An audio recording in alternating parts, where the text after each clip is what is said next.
and speak in that way. You're the one that you just sent out. Hey, that's not. Yeah, I go past this rock a few times. It's not really a big deal. It's not, but it's different. Chinatown's like, Hey, Josh. Less than big. it's concentrated. A lot of good traffic. Hey, How are you? good, how you doing? I haven't seen you in years. Yeah. We obviously just split the difference. We think of the middle over here. Yeah. The middle, okay. They present to everybody at once. I'm never going to present anything. If it was that me. Or just answer as many questions. Sorry about that. As soon as this thing's about to kick off, I'm Jimmy. Sorry, but I guess you guys are going to be together.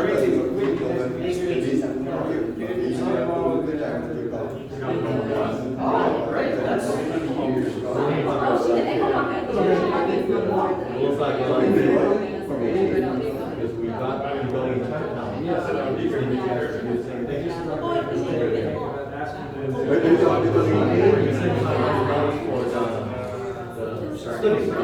heard that she said they allocated, they never finally followed. They allocated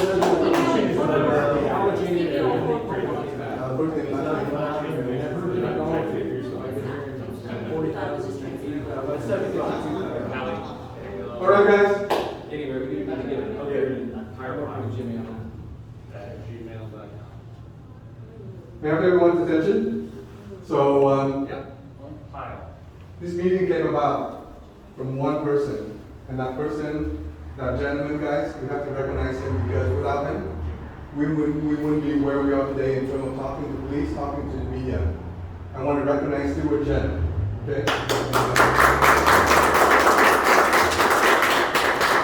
This was about less than 3 weeks ago, and we went to his office, and Lynn was literally near tears, and she told Stewart, I need your help.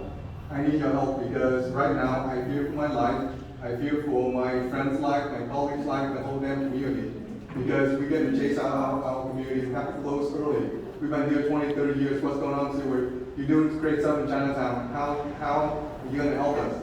Stewart in one meeting within that hour told us what to do. The next day, the young lady called us and she met with us that one Friday, right after. The following week, on Monday, she came and she did the report. Within a day, share work, and then we see later thing. Today, we're going to have World Journal, we're going to have Singtown here, okay? This got to stop because these people, guys, they've been here for many, many years, 20, 30 years, and they have reached their limit in terms of what they can tolerate. And you got to hear the story. I also want to thank you, to Tiffany Kang. Of course, we hear a lot of criticism, Tiffany, about your office in terms of all the things that people are asking you guys to do. I know that there are limits, but today I think you will hear their story from their heart, and you know how bad it is too. Also, acknowledge the two officers here, Officer Wong and Officer Beere. I know you guys know this area, but I think having this opportunity for you to hear directly from business owners gonna tear at your heart too, because you will never find a group that's more peaceful, more hardworking, but they have the limit. And if you want them to survive, you want them to make it in Oakland, we gotta help them. Right? They're not gonna go anywhere, but you want them to make it, to prosper here, to make Oakland better. There's no better group of people than these people here. They're taking their time to tell you the stories because, of course, they have better things to do, like run the business or two, but they taking their valuable time so they can tell you their story. Okay? I'll just do a very quick introduction so we don't waste time. Here's Lynn. She is the owner of Son of Fat. Okay. Here's Nolan Wong. Nolan owns a laundromat here. They've been in the community for a very long time. Denise Ma and Beanie Ma, right? They own this whole complex. And they're going to make a very special announcement at the end to let you know how much they care about the community and how important you guys are to this community.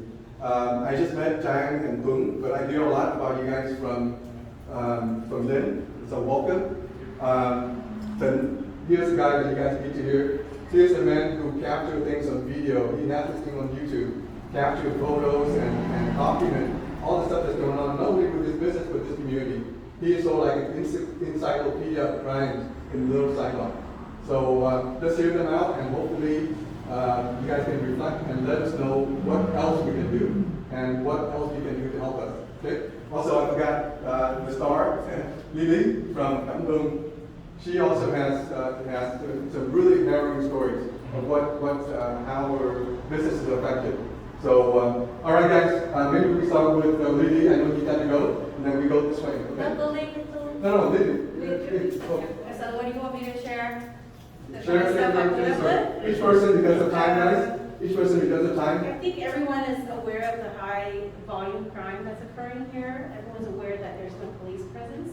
Everyone's aware there's no enforcement. There's no enforcement means there's no laws. They come hand in hand. So that's what we're dealing with is high volume crime on a daily basis, right? Like the other day I had to chase 7 incidents of activity, crime in my business alone.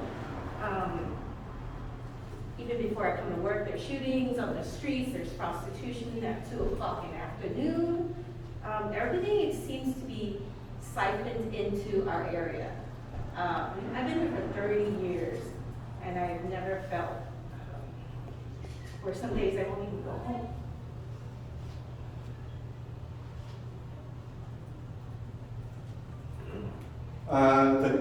Why don't you speak next? Oh, sure. Yes. For last 2 years, I'm sleeping at my shop, not at home. It's so much crime. Just like from last night, there was gun shooting in the back of my place, and I saw constantly every hour on I can sleep. And also, I did report to the police about a property on 1155. They have a lot of gang activity every day. When you go there at 6 o'clock, you look like a gang land. And I see a lot of girls, very young. I asked the city for help to clean up the area. There's so many girls walking around and too much crime. And I'm always constant fear of my life too, and my family life too. And if I sad, this morning somebody just stole a bit from my neighbor across the street, and maybe somebody knocked my door. Something asked for the video, and it's so much crime. And the city treat us like a dump crime. And little Saigon here, just right in the middle of 2 city sponsor in town site. I feel very bad for homeless people too. They do need a shelter, a place to live, but don't treat us like a dumping ground. I know that 5% they really do need help, but the regular druggy people at night time they go breaking, stealing, and everything. And it's crime is out of control. And please help us. What's your address? What's your business? My business on 1142 East 4th Street. Yeah. And crime happen in front of my door constantly every day. And I did a lot of report to the police too, and nothing resolved at all. Yeah, thank you. From Jack. State your address, okay? My name is Tong Wei. This is my wife Jack. We own Beere International. I understand that the majority of folks here they talk about issues of being robbery, going through robbery and all such. But my main concern is for is homeless as well. Our side we deal with a lot of transits of drugs. So there's days where my wife will be assaulted by them. And just a couple of days ago, there are folks like assaulted cousins. Just to help see what can we do to make the situation better, because I'm usually one of the chefs in the kitchen, and she's always consistently calling, screaming my name because the situation's happening all the time. So I'm just trying to see, better off situations for things to be better. But right now, we still deal with folks on the deal. We have to make sure. Last night, the massage parlor next door, she got robbed at gunpoint as well. She came running over next door this morning to let us know, we have to be more cautious in the area because we always have to, look left and right constantly to make sure that there's no one around or just having that fear. Like, like everyone's felt like they've been trapped in a circle, like, once you see something off, they're automatically running back in, just for it to clear down, but there's people out there that are looking every second. And just like the other day as well, for my car, I opened the trunk, I close it, 5 minutes later, it's broken into. Nothing was stolen, but the fact that there's bird watchers out there, we need to do something to make the community talk. Thank you. Norman? I've had Your address, 833 International Boulevard, so 9th and International Boulevard. So I had a coin laundromat for 23 years. I've had,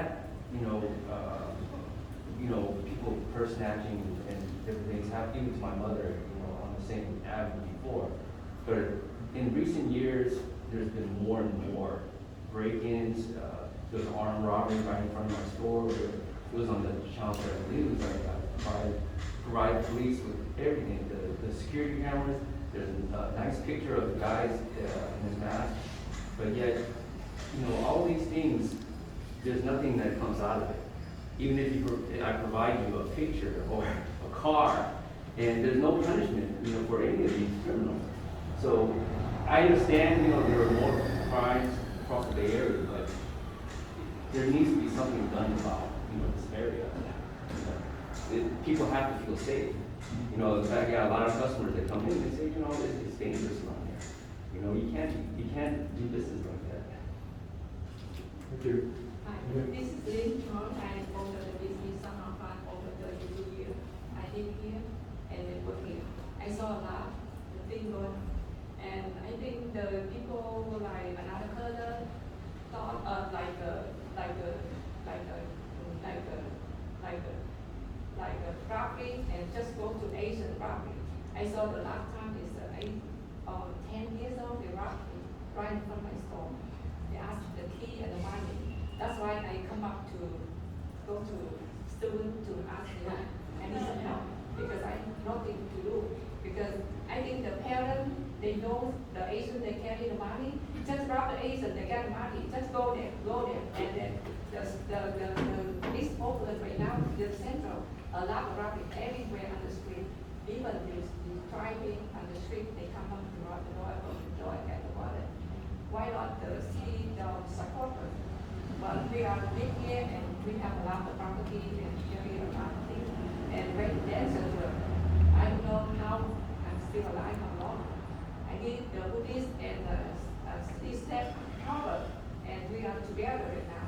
We cannot step back. I need to go up, and help, and the city listen to us. All the people here in the victim, I'm victim also, but I don't have done nothing. I ask you guys help us. I don't know for the future. That's for the past already, but for the future, how do you help us? So, we're not just dealing with volume, we're dealing with the way crime is committed. It's more brutal, it's more violent, it's more traumatizing. It's not in the safety of nighttime anymore, it's during the day. It's like sport, it's a sport. Okay, we're in the zip code where we're targeted, but it's a sport. We're just being, being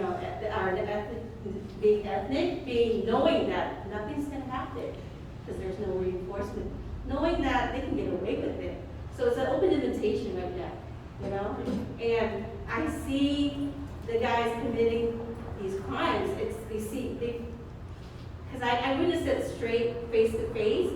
A couple girls got their purse snatched, she screams. They got in the car and circled back just to come and scare her, for her friend to scream. And I can see in his eyes, because I'm already on the phone calling the police, that they got a kick out of it. They got kicked and pure, like it's a fun thing to do now out of it, So it's not just property loss. It's not just, it's very violent, it's very I'm traumatized just witnessing that, Very flagrant. Yeah. And I know that OPD is always in my business trying to retrieve footage because I have cameras to the point where they know my password, okay? So, what do we do at this point? I know that we can't put cameras in public places, but there's got to be. Yeah. I was told that you hear out like OPD can't, or the city. We can't. Right. We can't. But You we can, can, yes. yeah, on a private property, so that's why I want to discuss is like, what can you do to get more eyes out there, you know? Because I'm telling you, nothing gets solved, right? And I understand why people don't report it. You know, we're exposing ourselves, because after we report something, we're giving our name, we're giving our address, we're giving our ID, we're giving our info, and we're making ourselves more vulnerable for them to retaliate and come back, because they sure know where I'm at. You know, they know who I am and who's reporting them. So that's why things go unreported for that reason. I myself have not pressed charges. You know, I'm not gonna face this person in court and he gets released and he's gonna come look for me, because he knows where I'm at. Because there's no enforcement. They get let go, you know. Thank you, ladies. So we're gonna have for the last speaker, Denise and Vinny. You guys speak, and then we let the two officers speak, okay? Good. Go ahead. Hi, I'm Vinny Manuel. We own this building here for the last maybe about 15 years, 20 years. And we're trying to build a community. This is the only place that, you know, people come and feel safe. But it comes with a lot of hardship. I mean, we have about 27 tenants upstairs with families up. They're afraid to go downstairs or walk to the market. They're afraid to go to the street because they get robbed, they get beaten on. Most of them are seniors here. And I feel bad for them. Because most of the time they come down and call me, hey, can you help me come down? I'm somewhere else selling real estate or do work. I'll come out here and help them out. But it is a fact that I feel hard for these people. I mean, they're afraid to just walk down the street. They park their cars, which they don't. They take Muni, not Muni, but the bus transit, and the car get broken into. Restaurants, all the tenants that's on this building here, restaurant. While the customers eating, someone's outside looking in, make sure that they got a purse put on a chair. They come and grab it and run away. We're not. I witnessed it because I saw it, and I had to go chase after the assailant and bring it back. And bring the purse back. I chased after them, and he just threw the bags out, and then I grabbed the bag and part of that. And I wasn't going to approach him, but it's a smart thing to do. We had enough people that went after him, so he just kind of threw the bags, and we get it back. But a lot of stuff not reported. Us as a community, we should report this more often. And a lot of times we report, it's not getting a response, but we still need to report it. So, I don't know what to do now. There's a lot of things that we can do. We need you guys' help. We don't see any officers on patrol around here anymore. It used to be beat officer, it used to be patrol officer, but now we don't see anybody anymore. Maybe it's the allocation, we don't have enough money here, but we need something from you guys.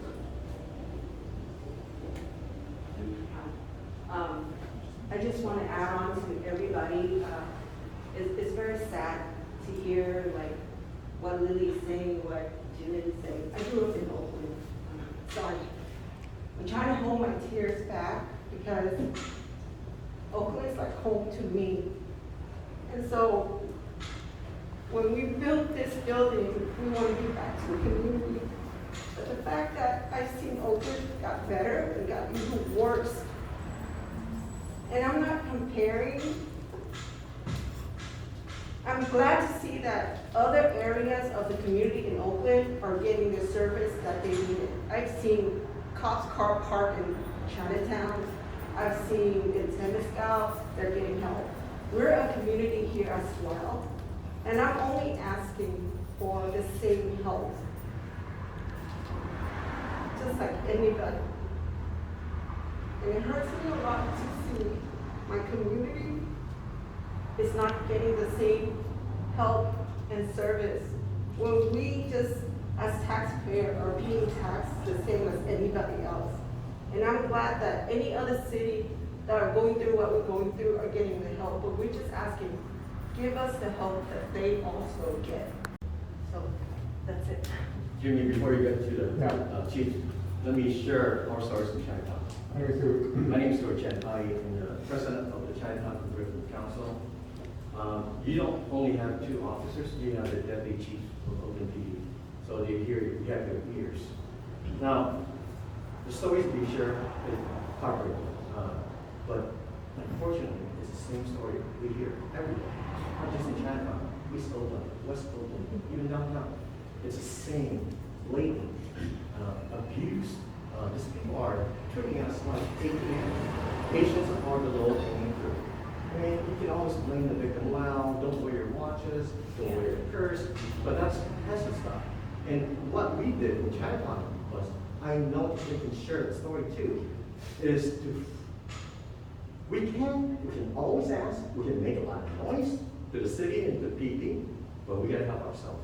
I mean, you have Nikki's office, you have 2 chief of police, and not to have a larger crowd to listen in, to weigh in, to give their opinion. It's the same crowd we have in Oakland, Chinatown. It's divided. I don't know how it is in the Vietnamese community, but in Chinatown, you have people from Hong Kong, from China, from Taiwan. Everybody have their own tribe. And it's time to unite. It takes something like this, an incident, a crime, to get people excited and to unite. First thing you do is you have to unite. I drove up and down the 2 streets, East 14 and East 12. You're talking about 4 blocks up west and 4 blocks down that way, 8 blocks. If it will be a start to have some sort of a patrol team. Chinatown is about the same square footage, but we have 5 different patrol teams. We have one that patrols every day. Compassion in Oakland, Sun, Angels. There's 5 patrol teams. And to have that visibility, that presence. And Nikki's office as well, so I spoke to her twice already. She's very concerned. And she was a little disappointed Dion didn't interview her. Instead of her, she interviewed Shang. Because Nikki was not to share anything, and Tiffany can share it. There's a CBD funding that was given to both Vietnam, the old Saigon, and the Chinatown. And Chinatown took the money and we did something with it. Now we have a fully bona fide organization that will hire our own armed force, security forces, and we'll have investment program. So that's something you can do. But for now, maybe a volunteer patrol. The city will help, and I know Nikki said she's going to help, and I know the chief will also commit some kind of resources. But Oakland, as it is stretched thin. I think for our size, we should be at 900 police officers, and there's nowhere near that amount. They are understaffed, they need help as well. So let's help ourselves so that they can help us. And going back to your point about resources, Chinatown didn't get that kind of help. We had to hire belonging security, I think it was a year and a half ago. And for about 3 to 6 months, we had to pull together our money, we hired these big security guards. It really helped. That drove down the crime rate. After they're gone, then we lobbied the city council, and then we got the extra police force, and that didn't just happen overnight. Then we have to talk to Sergeant Chung, Michael Chung, who was very, very instrumental in helping us, and he did it on his own time to recruit the extra police force. So it's not, okay, I'm complaining, do something. Unfortunately, it doesn't happen. Your concerns are the same concerns that other communities are having. You cannot just expect, okay, I'm complaining, they heard us, because chances are they go back and they're going to plug in, in the computer and find if there's any resources and then allocate it. But it has to be you guys too. You have to show the city that you're willing to help yourself. Haven't we seen the greatest spike in this in San Antonio? I also just want to make a comment. The Vietnamese community is a refugee community that has a much shorter history in America than the Chinese community. And so we have to understand the differences culturally there and be sensitive to that. And also the points brought up about young women, prostituting. We have 2 homeless encampments. We also don't have the same proxy to a police station as Chinatown does. And so I think we need to, we're not talking about people taking up arms. We want to de-escalate the situation. We want more care in Little Saigon, and we want more understanding and attention to our unique cultural needs as well.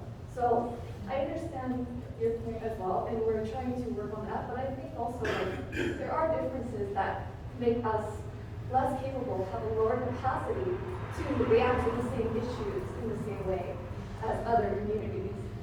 Thank you, Joanne. So I just want to say that from the conversation I have with the community business owners here, everyone now recognizes that we have to take care of ourselves. Everyone recognizes that.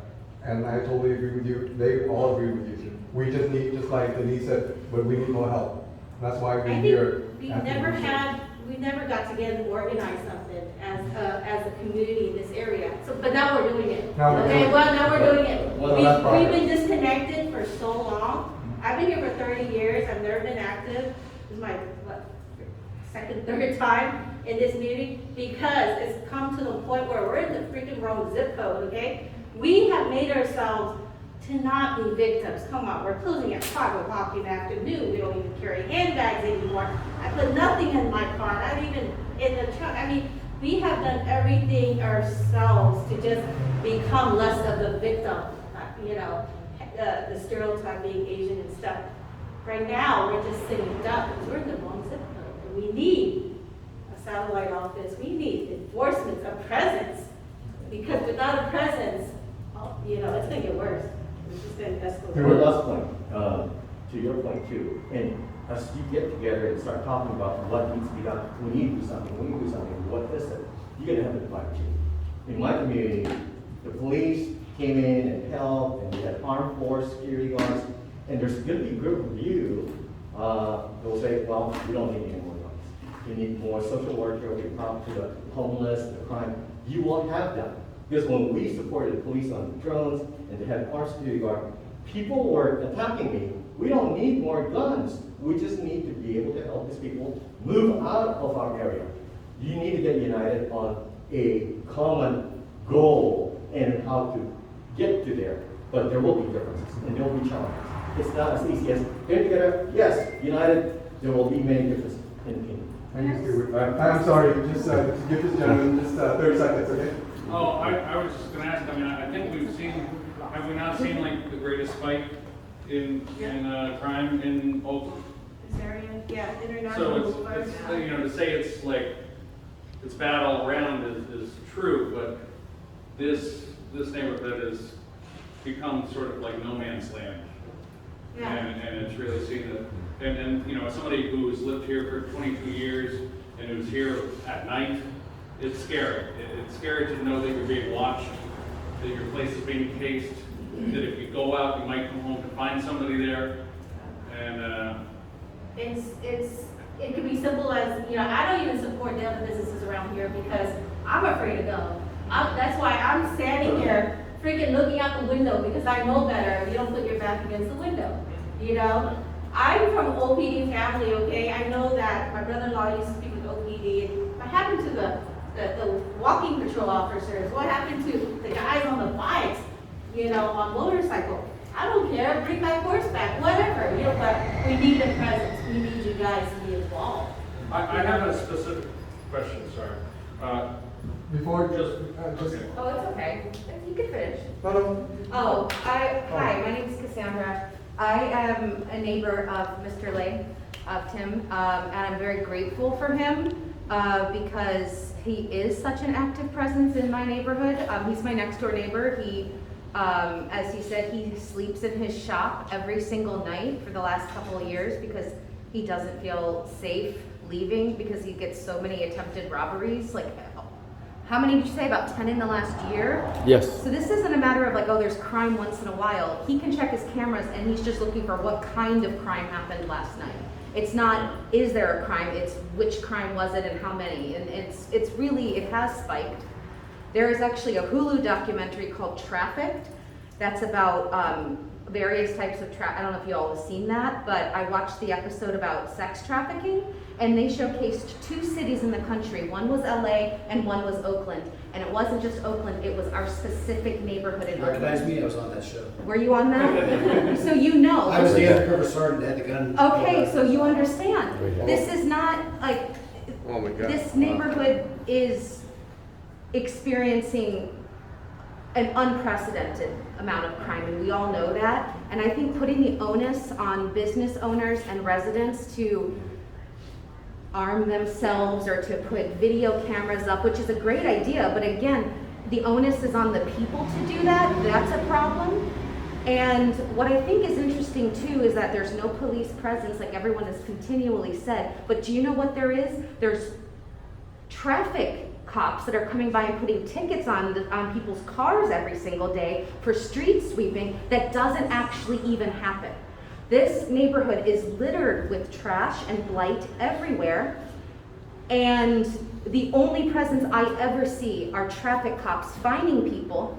So I don't have a car right now. My car actually got stolen last year, but we've got people, especially women, let's say, I'm just gonna say it, who can't park in front of their homes or their businesses because it's unsafe to do so, or because they're gonna get a ticket if they do, right? And so we're forced to park blocks away and then walk to our homes or our businesses because of street sweeping that doesn't even happen. To me, that is egregious. That's egregious that's still being enforced. And I don't see, has anyone here seen the positive effects of the street sweeping in this neighborhood? I'm not. Where are those resources going? I know I paid a lot of $66 tickets because I've been 5 minutes late for a street sweeping. Thank you. Let's And- play One point real quick. Okay, guys, policy report.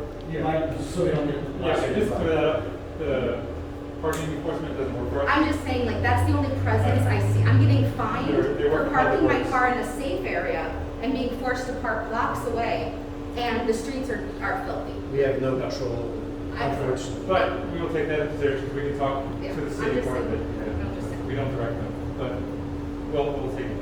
Might as well take it. Anyone else need to go, or should we just? That's it for outside. Yes, go ahead. So I'll just introduce us, and I'll let him take most of those questions. So Stuart contacted me and asked if we could come and hear what's going on out here. The reason why he contacted me is years ago I was the walking officer in Chinatown. So we did a lot of these things, on a street level. And after that, I was also the supervisor of the foot patrol, like you mentioned, the bikes and the dirt bikes, and we have horses for a little bit. But part of our area was also out here. So I haven't been out here in a little while, film transfers, but I wanted to come out and find what's going on. And to hear your stories informs us a lot of our decision making. So my role is actually the Deputy Chief of Bureau of Risk Management. That contains all of our training, internal affairs, internal audits, and assessments. So I don't want to come out here, hear your stories, and not be able to offer you anything directly. I'm still actively involved with Chinatown Asian Advisory Committee on Crime, which I think a lot of you have heard of, right? So what we want to do is take a lot of those concepts and bring them out here. And we're not trying to say that the onus is on you as a community to take care of this problem, right? But as Lydia said, you do have to come together and create a group so that you work towards a goal, because sometimes the louder voice gets more results, right?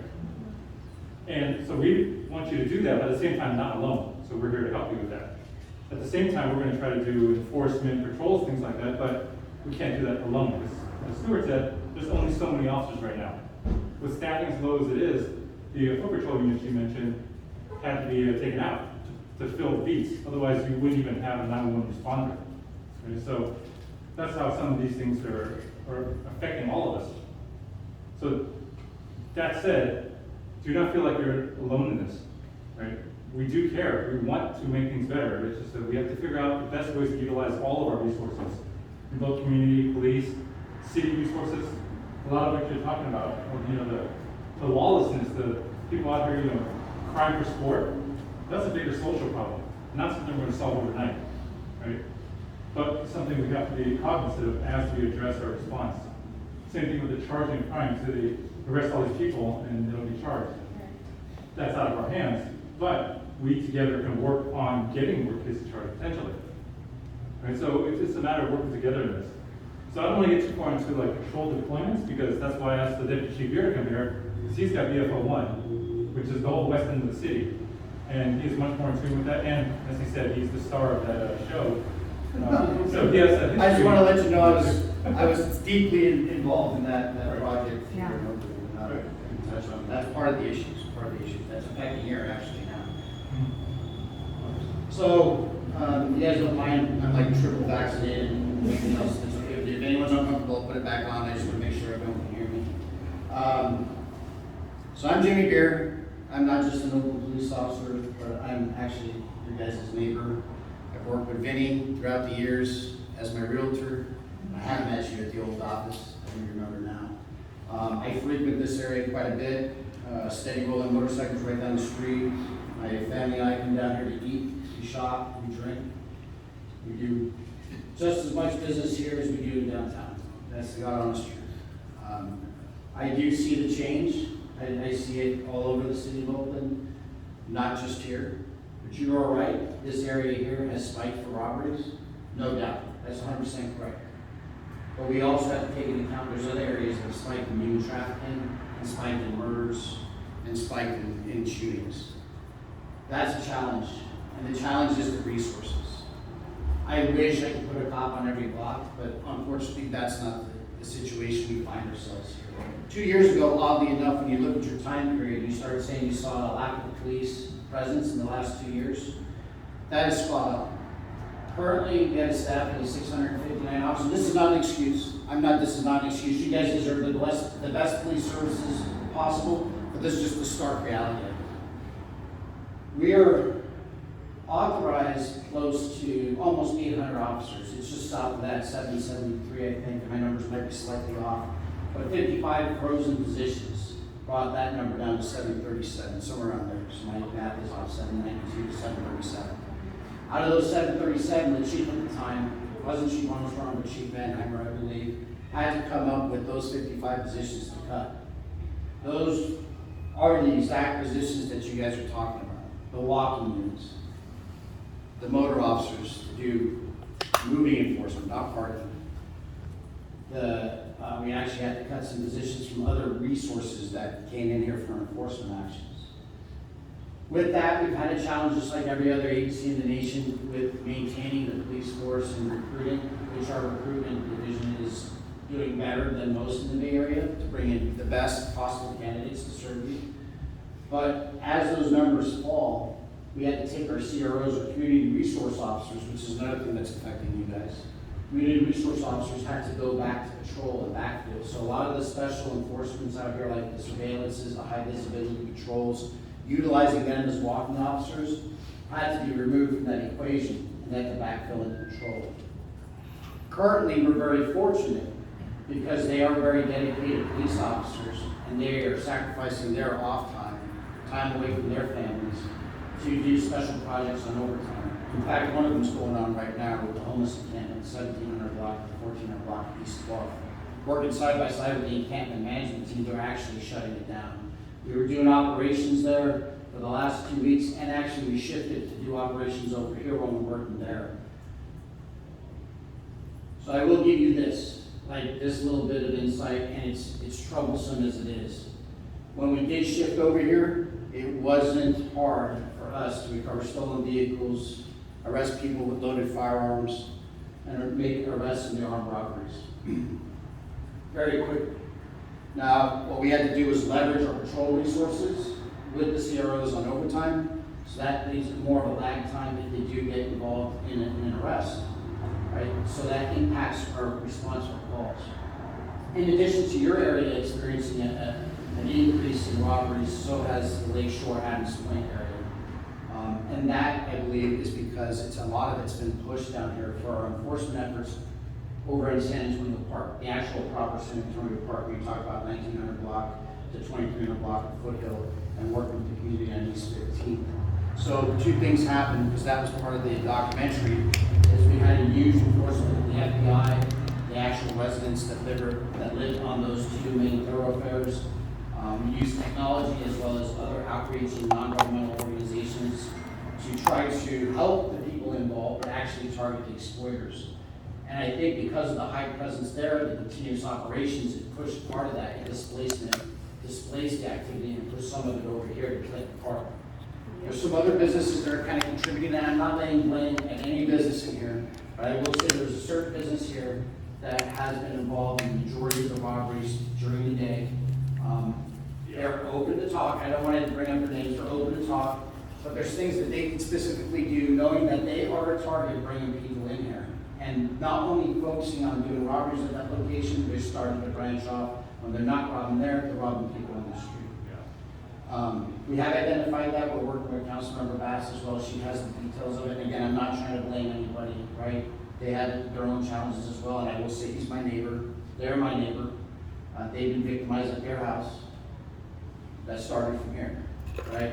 And I can't give up too many details, but I'm sure some of you probably have heard about what happened.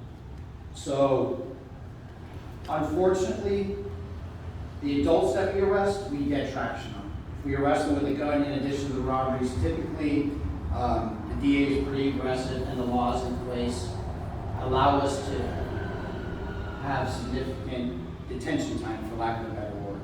What we are seeing, and what's very problematic and specific to this area, are the juveniles committing the armed robberies. We have made dozens and dozens of arrests.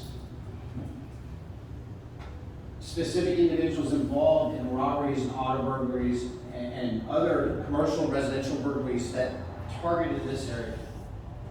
But the current climate in the justice system, when it has to do with juveniles, has made a complete shift. So it's not uncommon. So when we show up to your business and get the camera footage, or we come to your business and get the camera footage, maybe we need to do a better job messaging, saying this is what happened from our CID investigators. We actually got traction and made an arrest. That person was brought to the DA's office and charged. But the sad part about it is if they're a juvenile, it's not a custodial arrest long term. We've arrested some juveniles 7 to 10 times for robbery, and they continue to get out. So that's a challenge. With guns. Yeah. Even with guns, they're. Sadly, you're correct. Even with guns, it takes something to the point where someone actually gets hurt, unfortunately. And I don't know any other way to sugarcoat it. I can just tell you the truth. Yeah. That's a challenge. And I totally understand where you're coming from. Being a victim of crime is a terrible experience. I'm truly sorry from the bottom of my heart. I truly am. But if you don't press charges, there's nothing we can do on that. I press charges and then what? So then, what, and I'll tell you exactly, I'll give you an example from me, again, as your neighbor, as a resident of Oakland. My neighbor's house was being burglarized. I was at work, and it was on a Saturday morning, pretty recently. My wife actually saw it go down. She called 911. The officers showed up, took him into custody. He had a long history of committing burglaries, residential burglaries in Berkeley and Oakland, here, and then over by my neighborhood. He had some other disturbing issues in his past. But anyways, the police took him into custody. He was on probation. He was remanded to custody, which was a special thing for us because he was on probation. The police came to my house and asked my wife if she wanted to make a police report or get a statement to support the arrest. She said yes. Now that is concerning because they do have to put down your phone number, your name, your address, and she did that. We did talk about it. We had an honest conversation, and ultimately it was her decision, but I encouraged her to do it. Right? I can't be a hypocrite here and ask other people to do it and not ask my wife to do the same. She did. In turn, he was charged. The DA's office called my wife and said, hey, I have to release this information to the defense. Ethically, you cannot release this information. Obviously, everyone's concerned. They're still human beings. People make mistakes, and some people, let's face it, are just not morally correct, right? So that was something that was concerned that he would eventually get around. She did. She's like, I will cooperate. I will testify and give my information. The way that criminal investigations are set up, the onus is on the victims and witnesses to come forward, right? That's just the way the Constitution works. That's the way our society works. I can't just arrest someone and put them in jail without evidence, witness statements, and everything else to wrap it up so the DA's office can actually get convictions. So those will need people to come forward. Can it be dangerous? Absolutely. I'm not going to lie, right? We all live here. I've been in Oakland almost 3 decades.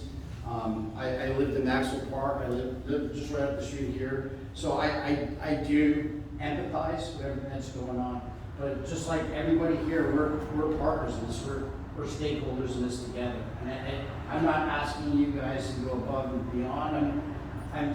We can't do it right now by ourselves. We need you. We need the entire community. That's just the way it is. So I want to talk about my personal experience about the pressing charges. I would feel less vulnerable to press charges, if I do press charges, if there's a police presence for me to turn to next time I see this person at my front door. There's no one I can call. There's no satellite office. There's no police. You know, like in Chinatown, 911 doesn't even pick up sometimes. So what am I pressing charges for? What about 5150 cases? So They're let go in, what, 72 hours? Actually, so I was going to get to your point here, right? So this is, it's not just doom and gloom with regards to we don't have the resources. There are things on our end that we can do. We can be creative, right? I do have projects set up in this area, not specifically right here, right now. Like we're tearing down the encampment, we went after the Liquor Casino just north of here. And we have to address the homicides that are going on by the lake. So there's a lot going on. But what we can do is while we're in the process to try to triangulate that in here to get more of a presence. I can't have a walking officer, but I can drop a ghost car. I can have a car parked here. Yeah. An officer in it. That's better than nothing. That will give Right, if you you let some me have- sense of severity. I'm trying to give you more perspectives and other strategies that we could do.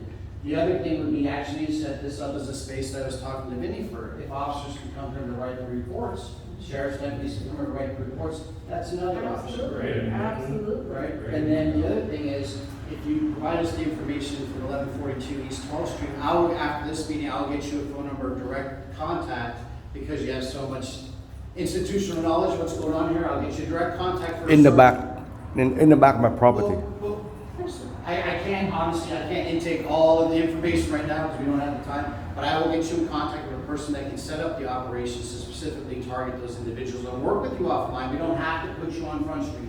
There's things that we work together we can do. The ghost cars, we can have cars driving to and from. Actually, while we were here, there's 2 cars that drove past, right to see them. Yeah. We can start doing that stuff. So as we're working at the encampments, as we're working over here to reduce the homicides, as we're dealing with casinos, we can have them do crisscross. We can also change the times up, right? In addition to having report reviews here, so you will see police officers parked here to have the report reviews. So there's different things we can do. So we have challenges, but if we work together, I'm pretty confident we can make a positive change, right? Cindy? I was just gonna say, I saw on East 15th Street, they had sheriffs out there, looked like they were putting pressure on the prostitutes.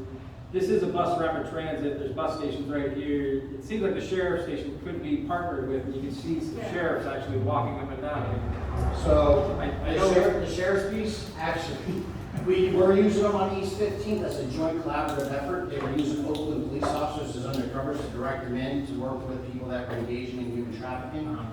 Unfortunately, the sheriff, their staffing levels have gone so low, they can't support those operations anymore. We're actually utilizing them to help us serve search warrants so we can hit multiple locations at a time, where all they had to do was show up and we'd hand them the warrant. We can't even do that. What can we tell Sheriff Yesenia, since she's new, what can we tell her to put more commitment to this?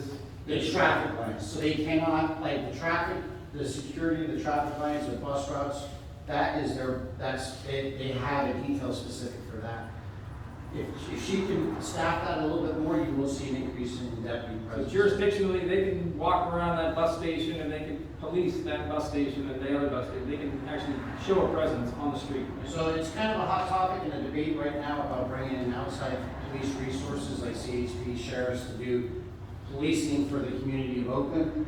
But they definitely can enforce the traffic along these bus routes. When I drive with my wife and kids down International, the bus lane is like a new freeway, right? They can enforce that stuff. They have great camera systems, they can have a better presence around the bus stop. I'm not trying to pass it off all on them, because there's a lot of stuff we need to improve at OPD as well. And that was one of the reasons why I was excited to come here, right? To hear everybody's perspective, but to also say even though we have challenges, I'm hopeful working with everybody here that we can actually make more of a presence, more of an impact, and change things. But you're 100% right. Bring the sheriffs in to at least do the transit lines is a huge plus. I'm just curious, like, if you're looking to like cut down on violent crime and gun crime, it seems like an obvious thing would be to start enforcing the no license plates and the illegal tints. And I'm just wondering if that's gonna happen again. That's a general Oakland question, not just this neighborhood, but that's clearly not going on.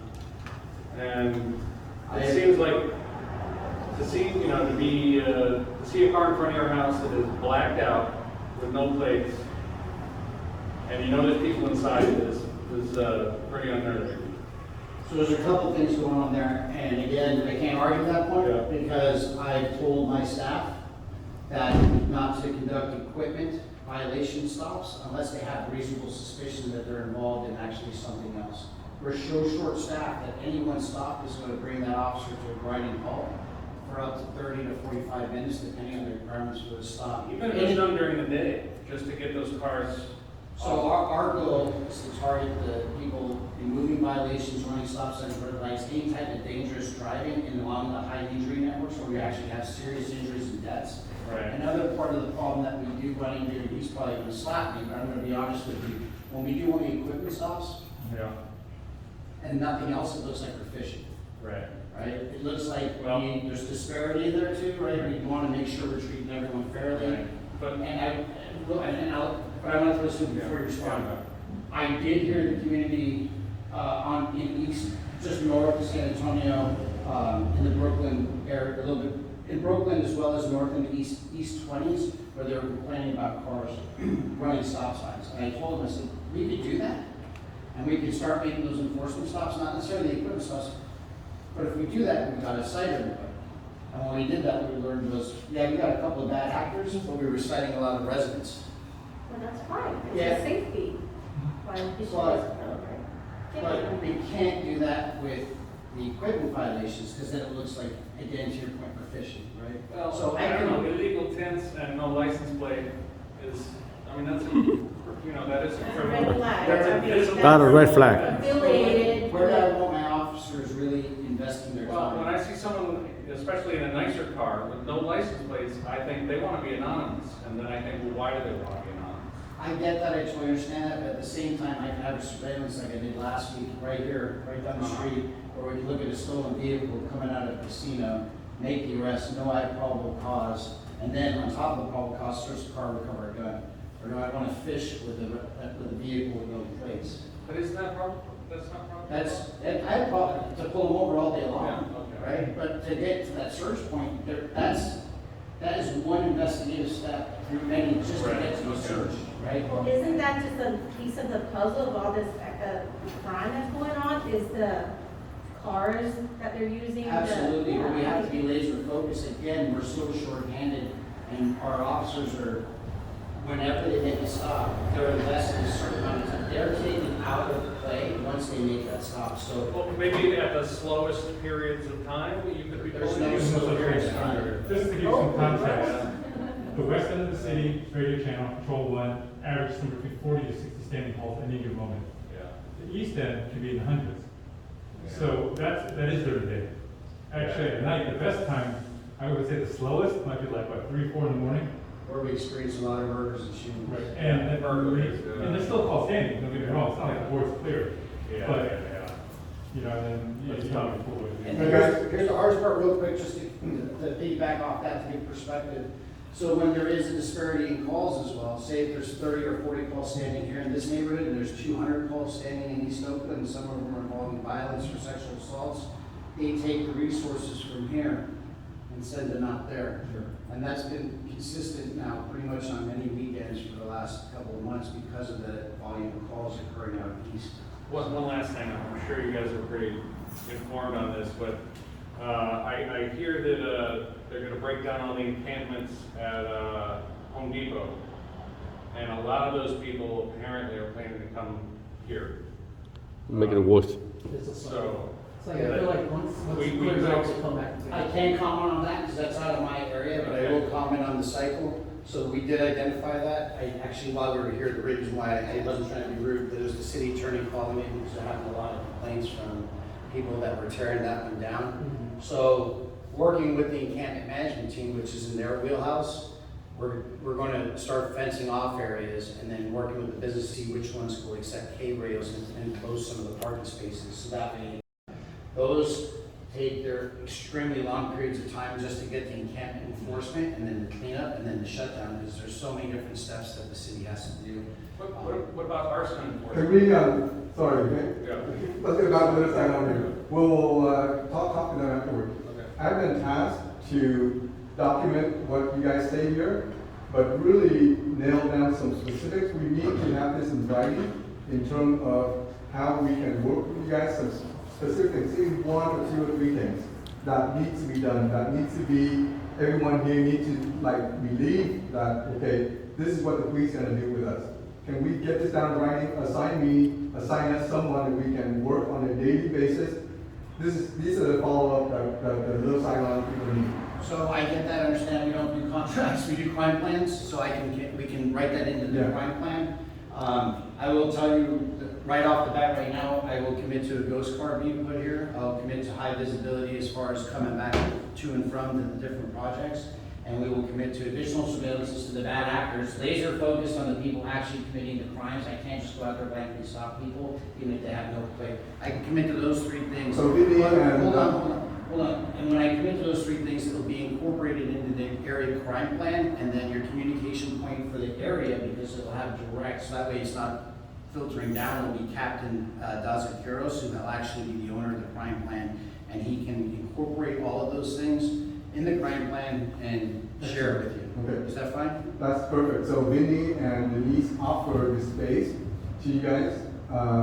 Let us know how you can use it, because I think your presence here counts. And that's very generous, and we greatly appreciate it, Vinny, and we will definitely use it. Definitely use it. We're talking long-term, we're not talking, okay, just a short period of time. We're hoping something long-term, because it's not a short fix, it's not a quick fix. No, A long-term if fix. you build it, we will come. It's built, it's here. I mean, It's still in the signs. we'll need access, you know what I mean, we'll need the keys, I'll need to get, the information pushed out to the different people. And unfortunately for safety issues for like the officers, we can't have it just completely wide open, right? We don't want officers getting ambushed coming to and from, or if they're sitting down here writing the newspaper. There's some other things that I'll have to work with Vinny, or at least Captain Dazakuros can work with. There has to be a desk, we can't just come into a blank, so we will do it, that's another commitment, okay, 4. I mean, do more, no, I'm just kidding. We'll work with Vinny to make it I happen. think move forward to number 1. Yeah. I think having your presence here, people outside No, know that you guys are here.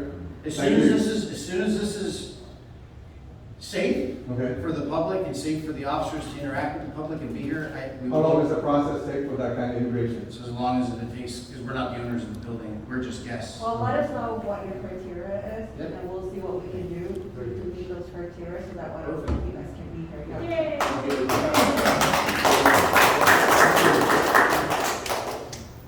You can kindly introduce us to that officer? So- Absolutely, yeah. Thank you.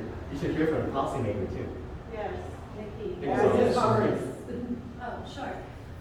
We've been working very closely with Captain Beere and a lot of the officers who are in this area, trying to shift some resources. I want to make clear, and Captain Beere, you can probably say this, in more articulate terms.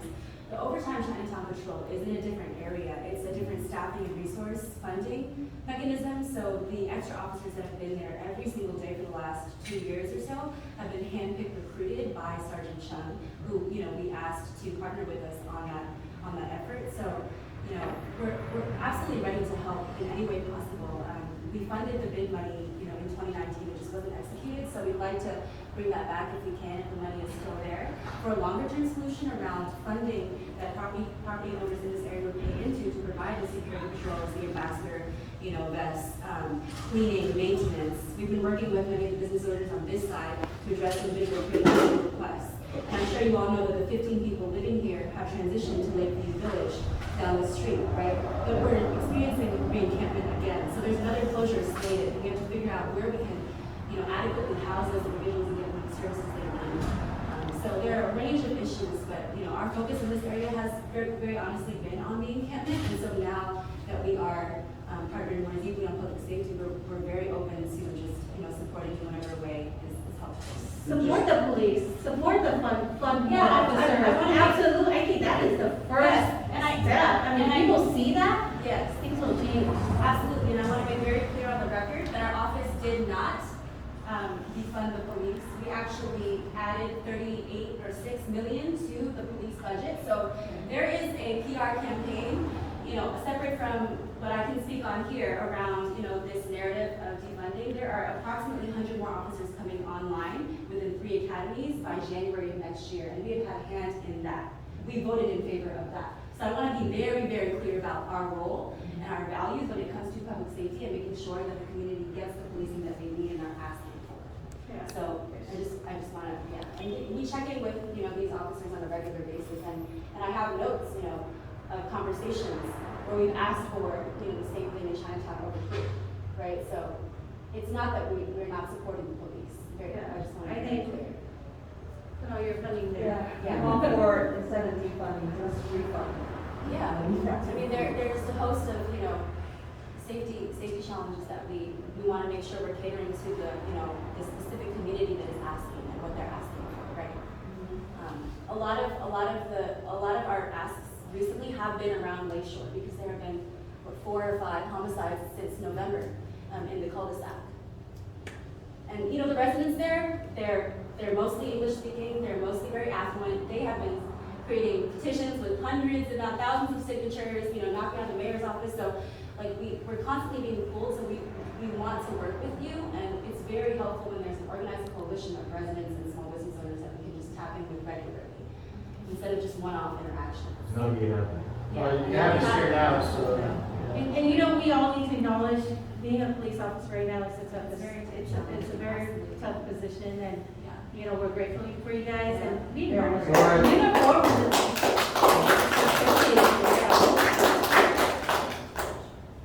All right? Thanks, Tiffany.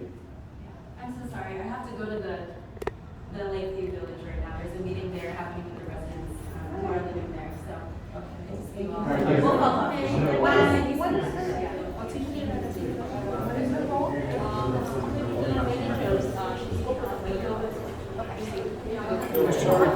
Hello, ma'am.